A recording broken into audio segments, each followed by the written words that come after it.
You've alienated the Wiccans. I can't. I wonder if he'll actually... Do people know what the Wiccans are? Building codes and rental code units. I'm going to come back to that conversation later. Good morning, sir. Welcome aboard. Thank you. Good to be with you this morning. Marshalltown, one of my favorite places. I used to work in Marshalltown. As a what? I worked there as a consultant to Fisher Controls. It was one of my first assignments as a young consultant, and I made the trek, over a long period of time, back and forth, Des Moines to Marshalltown. I worked in Marshalltown and worked for a guy named Larry Solly, who was head of that division, and wow. He told me that I was going to come to love the people of Iowa, and he was right. You have a photographic memory. Not really, but there are a few things you can remember, such as how good the steak was at the highlights. At Rube's. There's a place called Rube's in Montour, and I used to go there with Did you cook your own? I did cook my own. Are you any good? No, now and then, I had to keep taking my. I get these real thick filet mignons because that's what I wanted, and you cook it and cook it. It looked like charcoal on the outside, but then I get it back to my table. It was too raw. I had to go back. But this was one. You made your own steak go back? Of course. You probably didn't even tip yourself then. This is when Rube's had about 10 tables. It's now a much bigger enterprise, but this was back.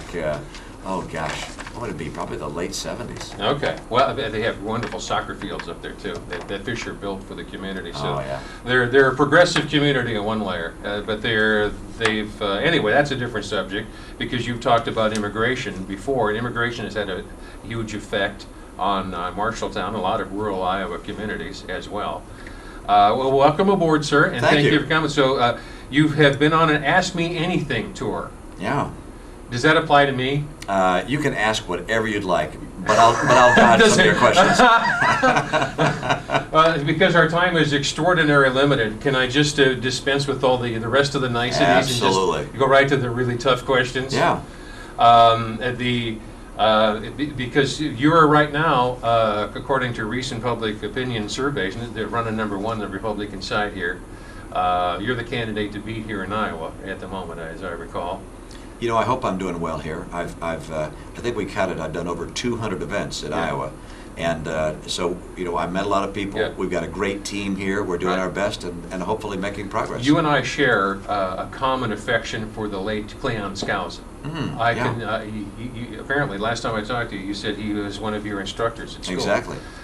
He is also was one of my instructors via a book he wrote on the making of America.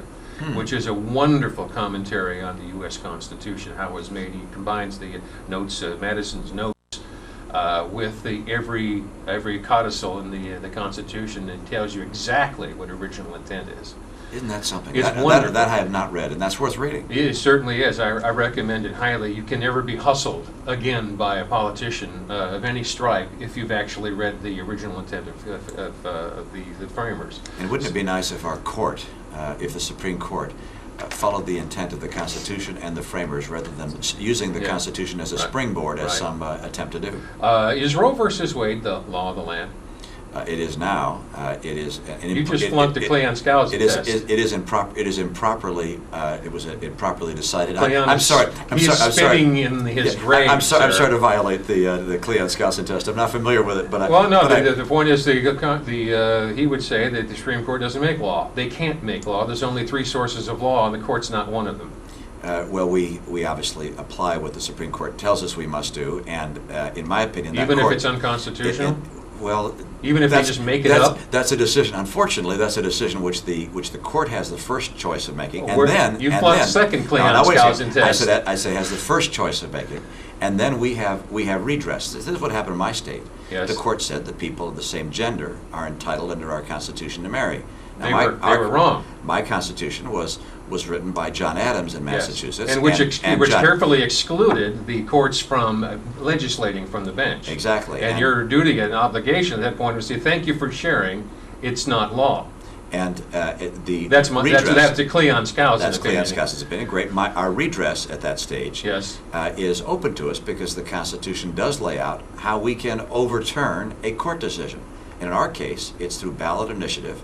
and a amendment to our state constitution, which is a process we began and we're still fighting for in my state. So there are ways of having the people step above the court. What was interesting in my, which I but if I the court is but if the court is lawless, if it's inventing legislative, if it's assuming legislative authority, you don't even have to invoke the redress that you mentioned. You can just say that that's null and void on the face because they're out of their legal jurisdiction, and you don't have to sign anything over which they don't have legal jurisdiction.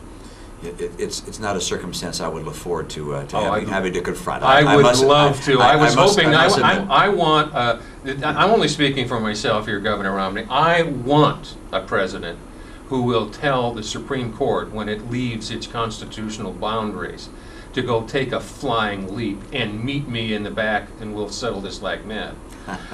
Because that's what this country's crying for. We don't have to amend the Constitution to change aberrant Supreme Court rulings if the guy at top and the political class will assume their constitutional authority, according to Cleon Scouts. I hear what Cleon is saying. I would worry about a circumstance where a president would decide which court decisions. You mean like Adams and Madison and Washington and Jefferson? Clinton. All right. I'd worry about a Hillary Clinton saying, I don't like that court decision, and I disagree with it, and they've gone on the wrong side, and I'm going to take it. Well, there's another branch of government, too. Yeah, I understand. I'm not terribly enthused about Harry Reid either. What I'd tell you is, in my view, the right course for Roe v. Wade is to have it overturned, and to have it overturned by a court which includes additional justices like Roberts and Alito.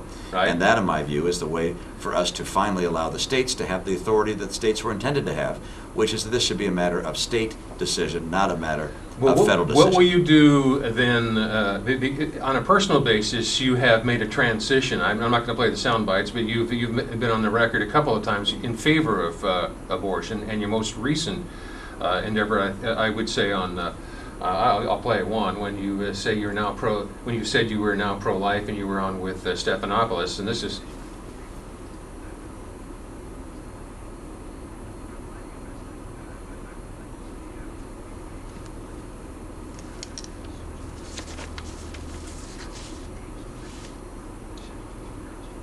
That's what you just said just a few moments ago. Exactly. Yeah. And I was effectively pro-choice some years ago when I ran for office against Ted Kennedy, and yet when I became governor, virtually pro-choice. I mean, no, I didn't ever call myself pro-choice. I voted the term. I said I don't call myself pro-choice, but I said I would preserve and protect a woman's right to choose under the laws as it existed, and so I was effectively pro-choice, as I said. And then when the rhetoric was finally matched with authority, when I became governor, and I actually had a bill that came to my desk, which was a life and death bill. It related to embryo cloning. I said that, frankly, I think Roe v. Wade had gone too far, that I was wrong, and that I was pro-life. Why did you need that? It was a... Because, the reason I'm asking is because your church, as its official position for forever, on this issue, says, member of the Church of Jesus Christ of Latter-day Saints must not submit to, perform, encourage, pay for, or arrange for an abortion.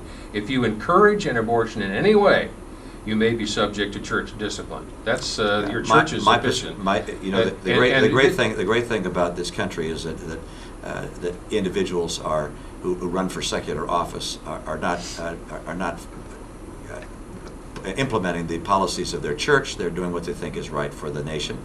And I came to the position by virtue of my leadership of a state that I had been wrong, and that I needed to be pro-life. Let me harass you some more on this. But wait a second. Because let me finish the thought. But this is exactly what Kennedy says about his Catholicism. And they call him the pro-life community here in Iowa calls him a cafeteria Catholic. But I'm not going to have a conversation about what my church views are, because that's why not? Because that's not the nature of the office I'm running for. And there are people in my church who are pro-choice. That is not against my church's view to allow people to have their own position on political issues. That's not what it says. You can be subject to the church discipline if you take any position. You happen to be incorrect on that. Well, I'm not. I'm just quoting this. You happen to be incorrect in your interpretation of it. How? I'm not here to discuss a religion. or discuss the principles of religion. Okay, here's the reason I'm here to understand. discuss. And I'm not trying to argue I the get, case what? I here. get just as much opportunity to speak as you do. So let Okay, me finish all my right. sentence, All right. if you will. Okay. And that is, I am pro-life. As governor of Massachusetts, I faced issues that came to my desk that related to life and death, and I came down on the side of life. I wrote an op-ed piece in the Boston Globe as to why I was life. Every decision I took as governor was in favor of life. And I was wrong in the past, and you know what? I'm not going to apologize to people for becoming pro-life. I received an award just a couple of months ago from the Massachusetts Citizen for Life, awarding me an award for public leadership in favor of life, and I'm proud of that record. And as President of the United States, I will be a pro-life president. And you know what? In my opinion, that's where the topic ends. Governor Romney, I need to take a short time out here. We only have a short time together, so I'll take a quick time out. We'll come right back with more comments and more issues right here as Mickelson Morning proceeds. I'd love to have an hour, not 10 minutes. Then we can have nuance. Then we can, and I think you're making this is my only opinion, off the air. I think you can make a big mistake when you distance yourself from I'm your not faith. distancing myself from my faith.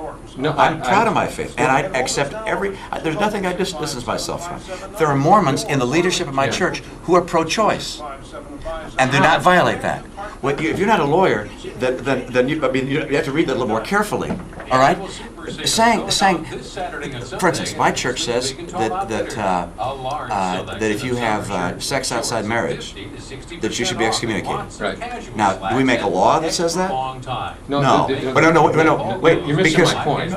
no, you're missing my point, which is what a society makes as law and requires other people to do is not necessarily the same. I'm talking about the political sphere here. When you bifurcate politics from religion and you have them hermetically sealed, you make a political category over here and a spiritual one over here. No, my church says I can't drink alcohol, right? That's what my church says. Mitch, you can't drink alcohol. Okay, should I say that as governor of Massachusetts, we're stopping alcohol sales? If you're not going to separate your religion, you better make everybody not drink alcohol. No, my religion is for me and how I live my life. It tells me, my church, the leaders of my church, who I know well, and who I have been a leader of my church, says with the same vehemence that we have our own beliefs, we also vehemently believe other people should be able to make their own choices. They can make their own choices and have free agency. So don't confuse what I do as a member of my faith with what I think should be done by government. I'm taking it to the next level. Right, okay. And the next level is you are running in this state trying to appeal to the however you term it, the religious right. I'm trying to tell people my views. Come back, we're going to have about 20 seconds is all. I understand your positions and whom you're going to try to appeal to, and that includes Catholics and evangelicals. Right. And it includes, you're not I running accept as a all liberal. my faith. I accept all my faith, but I don't impose all of my faith beliefs on you. My view is I should have the right to practice my religion. You should have the right to practice yours. I agree, but that's not what I was getting to. What I was trying to get to was that people who will reject your Mormonism on a theological basis would put up with that and might vote for you if they thought you were a consistent, morally consistent Mormon. Well, if they don't think that you're a morally consistent Mormon, they're not likely to hold their nose and I've made it very clear. I do not try and distance myself from my faith in any way, shape, or form. I've been asked time and again, will you distance yourself from your church? Will you disavow this practice? And the answer is no. The point is no. When you try to hermetically seal them, that makes your potential supporters who agree with your ethics nervous. That's all I'm trying to say. And so what should I do? So tell me what I should do. I should not have been pro-choice. And therefore, I'm just finished right there. Well, you were pro-choice, therefore you distance yourself from your faith. Therefore, you're finished. No, that's not it. What should I say? The point is, I made a mistake when I... And every Mormon should be pro-life? That's what your church says. Well, that's not what my church says. That's not what my church says. But that's not what my church says. There are leaders in my church that are pro-choice. You're wrong. No. That's your problem. That's false logic. No, the church's official position is pro-life. No. Because some of your leadership is out of sync doesn't mean No. We can continue that conversation. Okay. We only have about 30 seconds remaining here. Okay. Unless you want to stay longer. I got it right. In fact, we're out of time. Governor Romney, we just got started. Will you come back and we can have a longer and more detailed conversation? You know, Because, I'm there's so happy many to get issues together. to talk As you about. know, I get a chance to come all over the state, and I love getting together with folks across Iowa. Let's It's do it. a lot of fun. Let's do it, sir. Because you went long in that last segment. We didn't have enough time. Yeah, here let me help you understand. And you don't understand my faith like I do. All right, so give me for a moment the benefit of the doubt that having been a leader in my church, a bishop and a stake president, I understand my church better than you do. Right. All right. My church has very strong beliefs that Mormons should not participate in, encourage, in any way support You abortion. can be excommunicated if you do. It says right there. That's what they say. I didn't say it. Are you thinking I'm disagreeing with you? No, I don't know, but I mean, it's stronger. Are you disagreeing with me? Let me once again say I understand my faith better than you do. Right. You don't believe that, do you? I'm not sure. That it's hardly worth having a discussion. Well, with you. no, I'm not. Listen. Can I complete the point? Well, the reason I said that is because you also said in another forum, I think it was on Stephanopoulos, about the second coming of Christ. Right. And you said it's going to happen in Jerusalem. And it is. Your church says it's going to happen in Missouri. No, it doesn't. All right, is that wrong? Is what wrong? Is what wrong? Okay, The church says that Christ appears on the Mount of Olives and splits the Mount of Olives and appears in Jerusalem. That's what the church says. And then over 1,000 years of the millennium, that the world is reigned in two places, Jerusalem and Missouri. That's what the church says. The second coming, the arrival of Jesus Christ, our church says is in Jerusalem. That's the church doctrine. Then Stephanopoulos misquoted your church, which is not surprising. That's fine. That's but fine. I was basing my question on that premise. Cleon Skousen has a book called 1,000 Years, so you can talk about Christ appears. It's throughout the Bible. Christ appears in Jerusalem, splits the Mount of Olives to stop the war that's coming in to kill all the Jews. It's our church believes that. That's where the coming in glory of Christ occurs. We also believe that over the 1,000 years that follows in the millennium, He will reign from two places. Right. That the law will come forward from one place and from Missouri, and the other will be in Jerusalem. All right, that's. But now back to abortion. I have to get back on the. Yeah, you got to get But there. before we do anything else, I want you to understand one thing. I Yeah. take this stuff real seriously. Oh, I don't though. For me, this is all frivolous. No, I take you. No, I'm serious. No, I take. Come on, I'm running for president. Wait a second. What do you? Just relax. Yeah. I take you No, seriously. but I take what you're saying seriously. But you're not giving me the opportunity to explain to you that my faith has very strong beliefs that if I commit abortion, encourage an abortion. I was beaten up in Boston because I pointed out time and again that I encourage girls not to get abortions, that I told them to have adoptions. I have never done anything that in any way violates the principles of my church in that regard. I've made other mistakes, but in that regard. But the church does not say that a member of our church has to be opposed to allowing choice in society. It does not say that, and therefore there are Mormon Democrats. There's a Democratic Party in Utah filled with Mormons, and the church doesn't say they're wrong, they're being excommunicated. No, it says, look, we are vehemently opposed to abortion ourselves and for ourselves, but we allow other people to make their own choice. I disagree with that view. Politically, I looked at it, I said, you know what, that's wrong. And it's not a Mormon thing, it's a secular position to say, you know what, I was wrong. We should have as a society a prohibition on abortion in the following circumstances. But it's not violating my faith, let me assure you. I hope we can do this and we can spend some quality time on the air rather than the sound. No, I mean, I don't like coming on the air and having you go after my church and me and my. I'm not going after you. I agree with your church. I know that's right, but I'm not running as a Mormon, and I don't, and I get a little tired of coming on a show like yours and having it all about Mormon.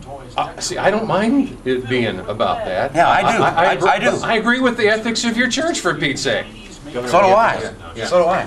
Well, so I was trying to. No, you're trying to tell me that I'm not a faithful Mormon, or that I'm not following the ethics of my church. No, I'm trying to get you to reconcile what I think is a disparity and have a great discussion about Mormonism and the Mormon Church, and read the doctrines of the church and where my view is.